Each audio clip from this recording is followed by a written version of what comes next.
And good morning and welcome to the Simpkins Physics Corner Academic Physics. Just a quick check-in for you guys today.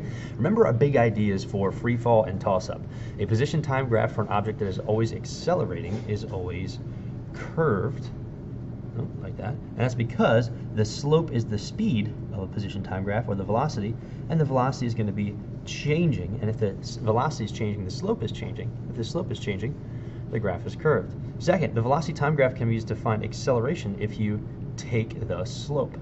Remember we said yesterday in our launch lesson, the slope is rise, change in v, over run, time, and if we do that, delta v over t, that's our definition for acceleration.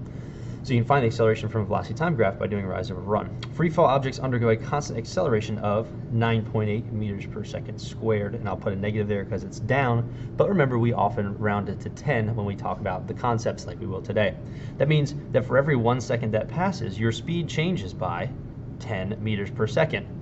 Every second. That's what it means to accelerate. So let's talk about this idea of drawing acceleration velocity vectors. You saw this in your concept builder yesterday. Maybe you're a bit confused. I'm going to attempt to do this with two different colors so that we can get this picture here. So if I were to draw the velocity, up here the velocity is 0 at time equals 0, but later our velocity would be 10 after 1 second. Why? Because the velocity changes by 10 meters per second after every 1 second. So let's see, if it changes by 10 again, and it was 10, well now it's going to be 20, because on the way down we're speeding up, right? So that would be at a time of 2 seconds. Then our velocity is going to be 30, because that would be at a time of 3 seconds. And then after another second goes by, our speed changes by 10 meters per second. So our velocity then would be 40 meters per second at 4 seconds. And it changes by 10 again, and if you add 10 to 40, you get 50 meters per second. So that is a little sketch of our velocities. And so if I were to draw those with arrows, we'd have a little velocity, a little more velocity, a little more velocity, a little more velocity, and a little more velocity still. The velocity changes by 10 meters per second for every second. But here's the crazy thing. The acceleration vector, I says drawing acceleration and velocity vectors, the acceleration vector is consistent. Think about what's going on with this ball. The force of gravity is pulling it down, which is what causes the acceleration. And as the ball changes its speed, the force of gravity on it doesn't change, it still weighs the same amount, right?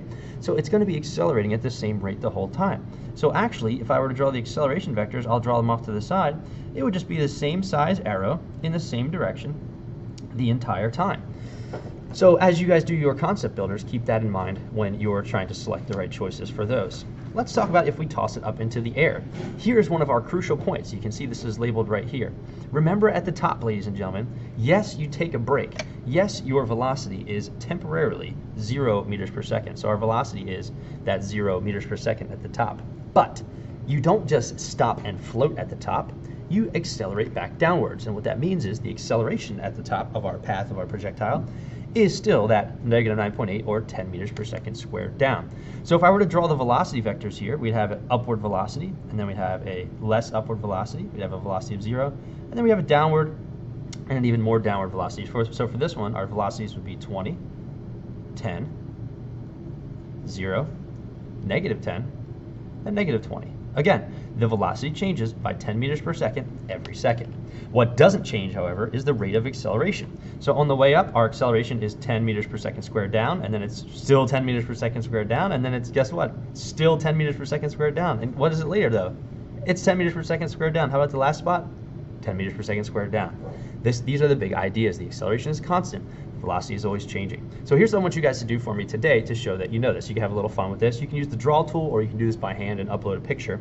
I want you to draw a picture of the object for every 1 second, just like all these problems we've been doing. So all it means is for every second that goes by, you draw a dot.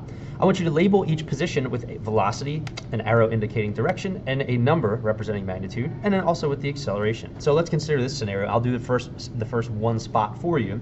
It's kind of zoomed in, and then I'll let you guys do the rest of the assignment. So Mr. Simpkins forgot to take the square root, what a bully, and throws his calculator off of the top of the school up into the air at an upward speed of 30 meters per second.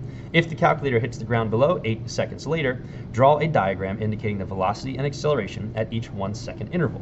Use g equals 10 meters per second squared, and that would be down, of course. So if I zoom in on this, I made my picture a little bit small. I'm going to zoom in on it right here. This would be my very first moment. At the very first moment, my velocity is equal to 30 meters per second. So you notice I picked one color, red, to draw the direction with the arrow and the magnitude with the number.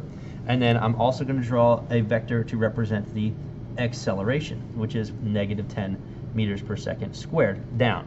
And so what I want you guys to do is think about how many dots would be on this diagram. So let's see, 30, 20, 10, 0. All right, there's a little hint for you guys. And at each of those dots, I want you to draw a velocity vector, or if there's no vector, just write v equals 0. And I want you to draw an acceleration vector. Once you're done that drawing, just go ahead and submit that to this assignment for today, and I'll know you're on track with the ideas of how velocity and acceleration interact for free falling and toss-up objects. Until next time, Mr. Simpkins in the Simpkins Physics Corner.